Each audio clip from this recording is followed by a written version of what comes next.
You are watching One on One with Ayanthi Philip. Our sponsors today, our venue partner is the Brew Lounge Colombo. Our hair partner is Toni and Guy. Today we have Mr. Kasun Chandraratne, founder of the Civilian Bravery Foundation. Welcome, Mr. Chandraratne. Thank you for coming today. Tell us about this foundation of yours, which is the Civilian Bravery Foundation. Yes.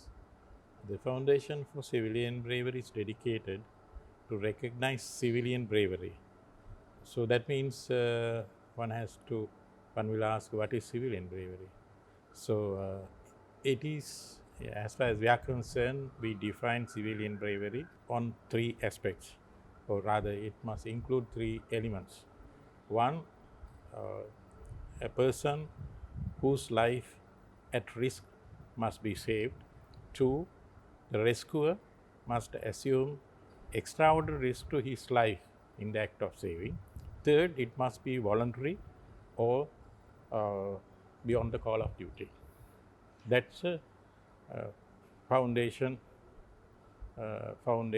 main task. So, what inspired you to start this foundation? I was walking one day in the Pita pavement, and I noticed Reader's Digest magazines were available to. These were used ones. So I was fond of reading the Reader's Digest. So I bought two of them for 2 rupees. That time, used one costed 2 rupees. And one of the magazines contained an article where a child in America saved her father, and how they respected the child. In fact, Ronald Reagan, president, gave her a small gift to her. So this inspired, because I felt, and I know, if you compare with them, the great bravery that exists in our country. Of course. So, you honor ordinary people who do extraordinary things. Exactly. Can you give us some examples? To begin with, our maiden exercise was a ferryman at Ukwata Kalutara, Ukwata Ferry. He was 73 years old, and his ferry capsized, and all the members on board were thrown into water. This 73-year-old man kept taking all these women, rescuing them and taking them to the boat and to the ferry, and asking them to hold it. But finally, when he tried to save the sixth, he died with her because she clung onto him. Because normally the person who is desperate will hold on to the person who is trying to save. Yes. So he died. That was a posthumous award. That's our maiden exercise also. And the second one I can relate is also a posthumous award case. They are the bus driver. This Haputale. He was a CTB bus driver. While he was driving downhill, he lost brakes, and as a result, there was no option other than, if you want to stop it, he had to hit on a rock that was on his side. So if he avoided that, they would have fallen into precipice, and so he decided to hit that rock on his side, and asking the passengers, around 25 people, to get onto the other side so that they will not be injured, and he died. Can you imagine? Wow. Yes. Okay. So, how do these stories come to you? It is now we have been in this work for 25 years. So often my people who know about this convey. Also, we get from media, but I think there must be a more satisfactory way, because we must be known well than as present, so that we get communicated of more things.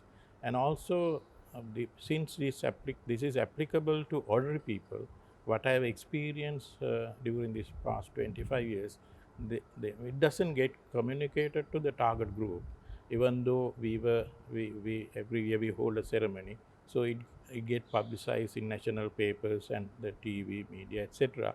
But the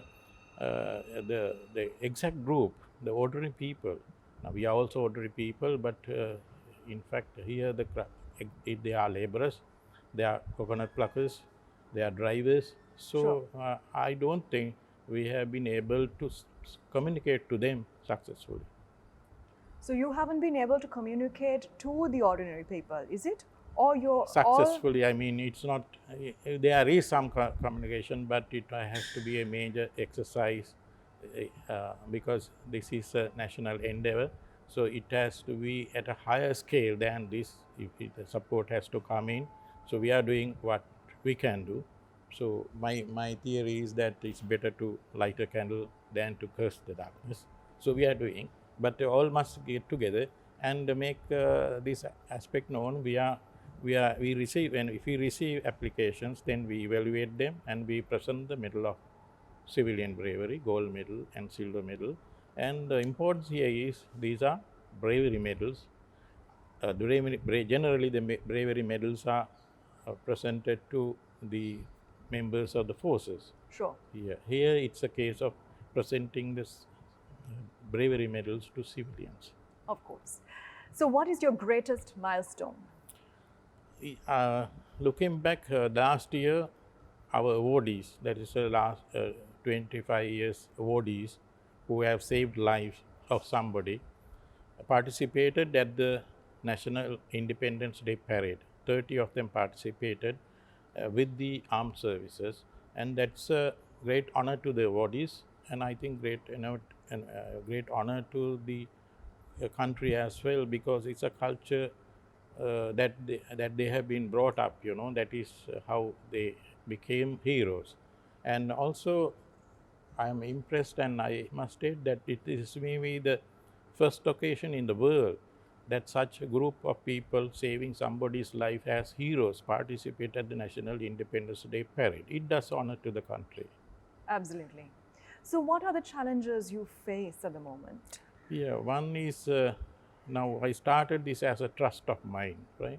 And thereafter, sometime later, it was enacted by Act of Parliament. But unfortunately, the drafting people have missed the point that an organization must need funds.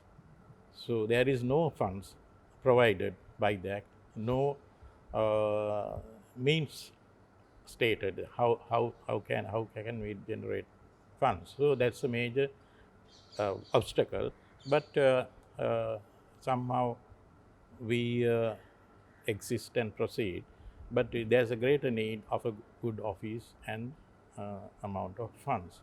But now sometime back, when the present president, when he functioned as a Secretary of Defense, he brought the armed services into a committee, and we sat there at the Ministry of Defense, and there was great help came through them.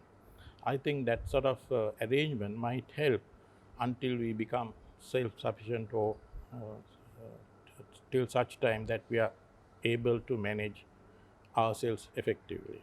Okay, wonderful. So thank you so much, Mr. Chandraratne, for coming here today and enlightening us about this wonderful foundation of yours. Do continue to merit these unsung heroes and tell the world about it. Thank you very much for inviting me for the interview. All the best and good luck. You're watching One on One with Ayanthi Philip. Our sponsors today, the venue partner is the Brew Lounge. Our hair partner is Toni and Guy.